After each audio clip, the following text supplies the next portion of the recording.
Hi, everybody. Liz Kahn here with Unique Behavioral Wellness Services alongside Dr. James Jernigan of Cornerstone Chiropractic. We're here doing our daily video, hoping to bring you a little bit of value, a little bit of wellness Absolutely. Nuggets of gold. And today we are doing things a little bit differently than we normally do because we've spent a great deal of time talking about this video before we do it, which is really unlike us. Typically, it's like there's in the spur of the moment or throughout the day we get some insight or something that we want to share. And today we've had 17 different things that we want to seriously say 17 all the time. A lot. 17 but we wanted to.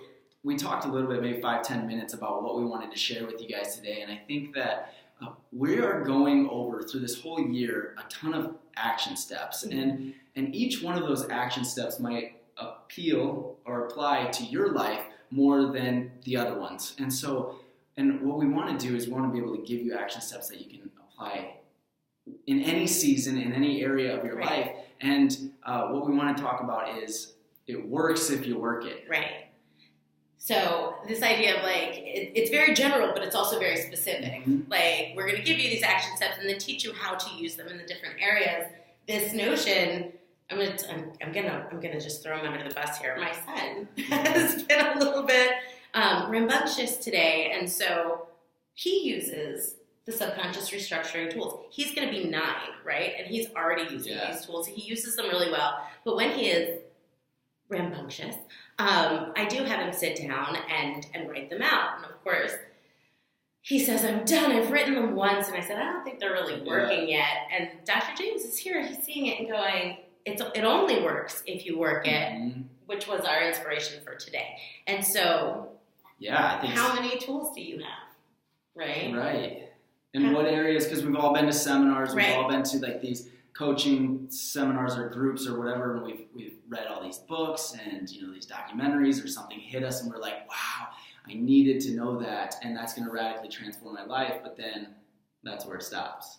Right. The application is always where it falls short. And truly, I've seen this for 20 years working with families. It sounds very simple, but trying to apply it in your day-to-day life without that coach by your side can be a challenge.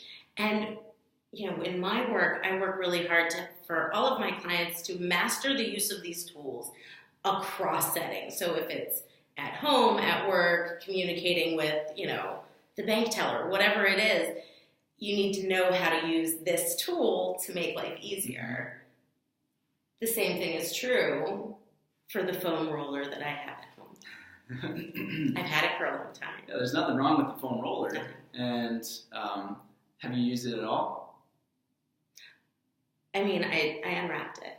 Okay. I didn't. So I put it down on the floor, and I was going to do it under my leg, right?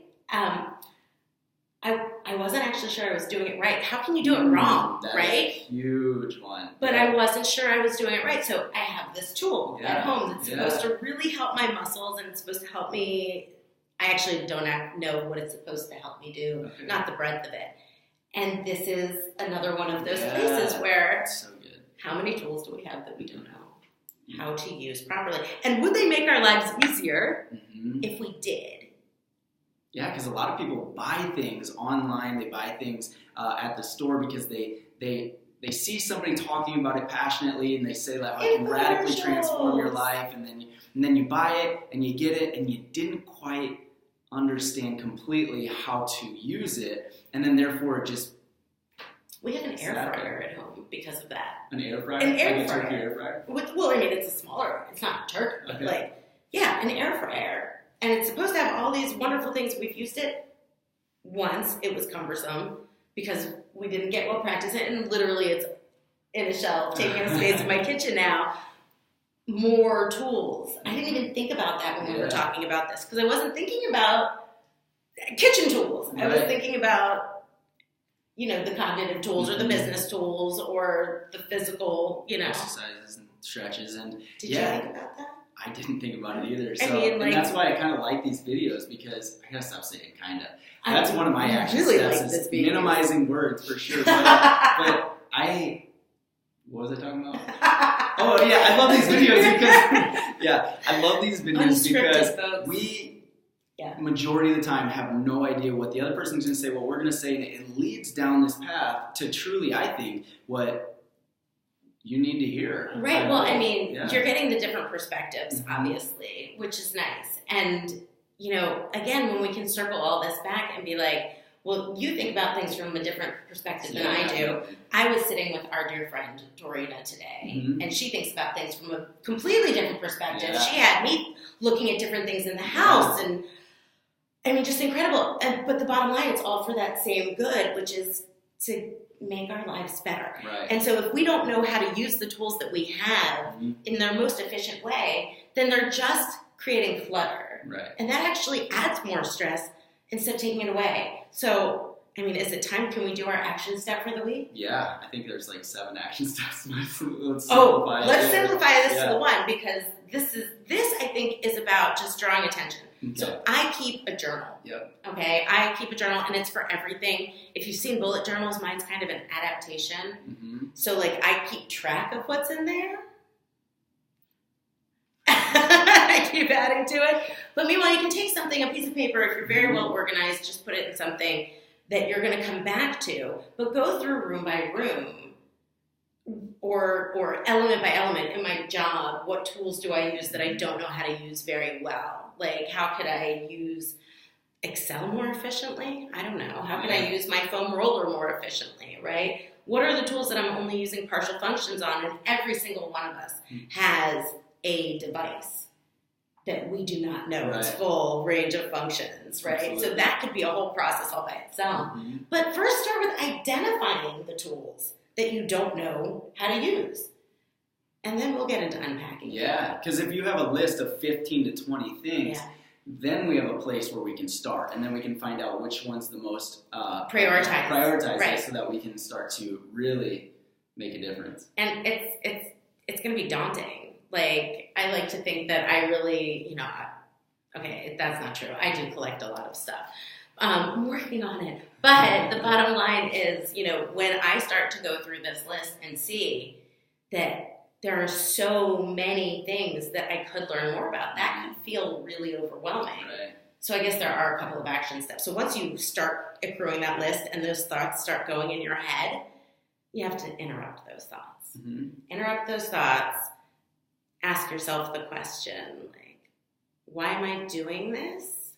I'm doing this so that I can create the space for a better life, right? Yeah, absolutely. And she does it all the time, and it's like subconscious now. I mean, you just know it. And I've known since I've known you that I do that all the time. I always ask myself questions because, it's that much more powerful to be able to change your focus, and it's crazy. It's like a brain hack. Well, and it's asking the right questions, right? Well, if I start saying, why am I doing this? Like, what am I putting myself through? Careful what you ask yourself. We're going to go down the wrong way. Mm-hmm. But to literally try to, stand in that space that says, this is necessary for me right now. I have an organizer, like a planner, mm-hmm. that has all these phenomenal little bells and whistles, and it does take a lot of, we call it front loading. Sure. You do all the hard work up front so that it's easier down the way. Some people work really well that way, other people don't. I'm kind of in the middle. Like, I go through phases where I can organize and do all this planning, and then it works really well, but, and we all have things that we can work on. I probably need to start with that planner so that I can get the rest of the stuff organized enough to do it. But, find the place to start. Mm-hmm. If it's in your business, if it's in your kitchen, if it's in your documents file, right? Go through, find the things that are working for you that need to just be gotten rid of. What's that going to do for our body? It's going to be just huge. I think that a big theme of the week has been awareness. And if you're not aware of it, if you're not going through and not constantly, but going through even periodically to assess how life is going, what areas of my life can I be more efficient? Right. Or can I be able to, by utilizing these things, it will free up a lot more time, throughout the rest of your year too. Right. And I know I've gotten excited about things because of all of, I think I got one of those apps. I spent money on an app that was supposed to help me organize all these things with colors. Turns out Google Calendar does the same thing, right? For me. And this thing that had all these other bells and whistles, maybe if I learned how to use them properly, they would help. So maybe that's another thing I'm going to spend 15 minutes a day doing over the next week, right? Or, and does that take it to the next level? Once you've identified it, if there is an easy way to give yourself the space to learn it, because it might be really useful for you right now, make the time. Right. Ask the people that are going to be able to give you that answer. Like if it's a question you can't answer, then find somebody that can. I mean, that's what opening this is. That could open up a 20 more minute. Right. We could have a whole conversation about how asking for help builds community, and maybe we'll do that tomorrow. Yeah, that sounds good to me. Yeah. Awesome. So seek it out. Even just give yourself like a little goal of 5 or 10. Like if 20 is way too much, then do 3 to 5. But pick a number, try to work it, and let us know what you think, or if you have questions of those, of where they can turn, because we have a huge community out there. Huge community, phenomenal resources. Awesome. Love you guys. See you tomorrow.